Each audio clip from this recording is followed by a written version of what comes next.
ఈ రోజు ఈ వీడియోలో టెంప్టింగ్ గా ఉండే ఎగ్ ముద్ద కర్రీ ఎలా చేయాలో చూపిస్తాను. చాలా సింపుల్ గా అయిపోతుంది. ఇది చపాతీలోకి, రైస్ లోకి, పూరిలోకైనా చాలా టేస్టీగా ఉంటుంది కర్రీ ఇలా చేసుకుంటే. మీరు ఫస్ట్ టైం చేసినా కూడా ఈ కర్రీ చాలా టేస్టీగా చేయవచ్చు.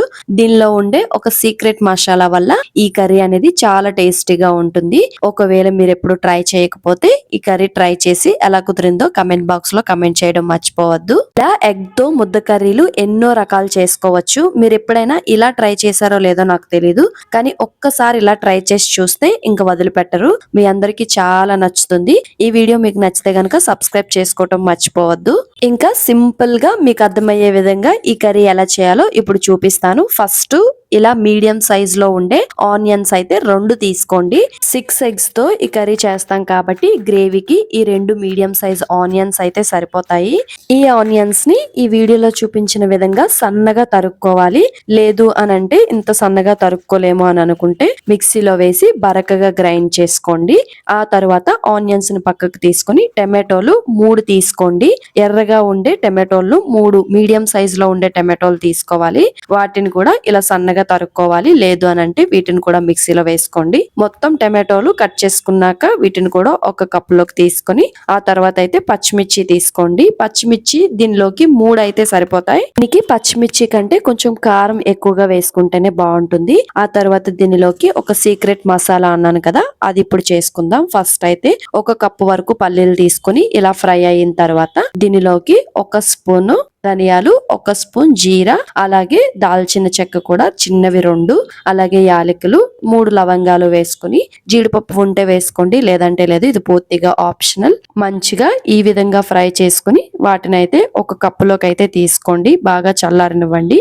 మీరు దీనిలోకి యాడ్ చేసుకోవాలి అనుకుంటే ఎండు కొబ్బరిని కూడా యాడ్ చేసుకోవచ్చు. తర్వాత ఆయిల్ వేసుకోండి. ఆయిల్ అనేది కొంచెం ఎక్కువగానే వేసుకోండి. ఆయిల్ మంచిగా మరగాలి. మరిగిన తర్వాతే ఆనియన్స్ ని వేసుకోవాలి.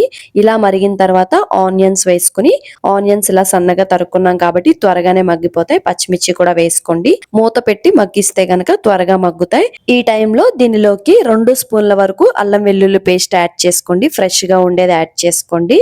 ఆ లోపు మనం అది మంచిగా ఫ్రై అయ్యే లోపు మనం ఇవి మంచిగా మిక్సీ చేసుకుందాం. కొంచెం ఇలా పొడి చేసుకున్నాక వాటర్ వేసుకుని కొంచెం ముద్దలా అయితే చేసుకోండి. నేను ఈ వీడియోలో చూపించిన విధంగా ఆ కన్సిస్టెన్సీ వచ్చేంత వరకు ముద్ద చేసుకుని పక్కన పెట్టుకోండి. ఆనియన్స్ కూడా మంచిగా మగ్గాయి. అల్లం వెల్లుల్లి పేస్ట్ మంచిగా ఫ్రై అయింది. ఈ టైంలో టమాటోలను యాడ్ చేసుకోండి. టమాటోలు యాడ్ చేసుకున్నాక ఒక్కసారి కలుపుకొని ఈ టైంలో సాల్ట్ అలాగే పసుపు యాడ్ చేసుకుంటే టమాటోలు అనేవి త్వరగా మగ్గిపోతాయి. మూత పెట్టి మగ్గించండి, త్వరగా మగ్గిపోతాయి. ఆ తర్వాత ఇలా మగ్గిన తర్వాత తీసుకుని మనం ఇందాక పేస్ట్ చేసుకున్నాం కదా, ఆ పేస్ట్ ని యాడ్ చేసుకోండి. మిగిలిన పేస్ట్ లో కొంచెం వాటర్ వేసుకుని వేసేసుకోండి. ఈ పేస్ట్ కూడా మంచిగా పచ్చివాసన పోయేంత వరకు ఫ్రై చేసుకోండి. ఆల్రెడీ ఫ్రై చేసే వేసాం కాబట్టి అంత పచ్చివాసన ఏమీ ఉండదు. మూత పెట్టి ఇలా 1 నిమిషం కుక్ చేసుకోండి. ఆయిల్ అనేది మంచిగా పైకి తేలుతుంది. ఈ టైంలో 3 స్పూన్ల వరకు కారం యాడ్ చేసుకోండి. కారం యాడ్ చేసుకున్నాక మొత్తం మసాలాకి పట్టే విధంగా ఒక్కసారి కలుపుకొని ఆ తర్వాత గ్రేవీకి తగ్గట్టు కన్సిస్టెన్సీ బట్టి వాటర్ యాడ్ చేసుకోండి. మీరు ఇలా యాడ్ చేసుకుంటే వాటర్ సరిపోతుంది. వాటర్ యాడ్ చేసుకున్నాక 1 నిమిషం పాటు ఈ గ్రేవీని కుక్ చేసుకోండి. ఆ తర్వాత ఎగ్స్ ని యాడ్ చేసుకోండి. నేనైతే 6 ఎగ్స్ ని యాడ్ చేస్తున్నాను. ఎగ్స్ మీరు డైరెక్ట్ గా యాడ్ చేసుకుంటే డైరెక్ట్ గా యాడ్ చేసుకోండి.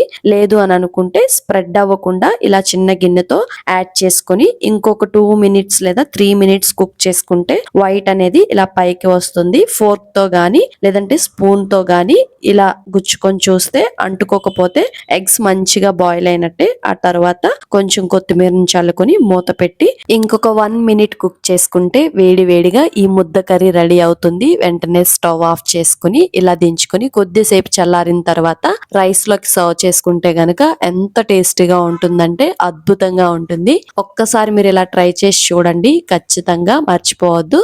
ఈ వీడియో మీకు నచ్చితే గనక సబ్స్క్రైబ్ చేసుకోవటం మర్చిపోవద్దు. ఒక్క లైక్ కూడా ఇవ్వండి. ట్రై చేసి ఎలా కుదిరిందో కమెంట్ బాక్స్ లో కమెంట్ చేయడం అస్సలు మర్చిపోవద్దు. ఇంకొక మంచి వీడియోతో మళ్ళీ కలుద్దాం. బాయ్.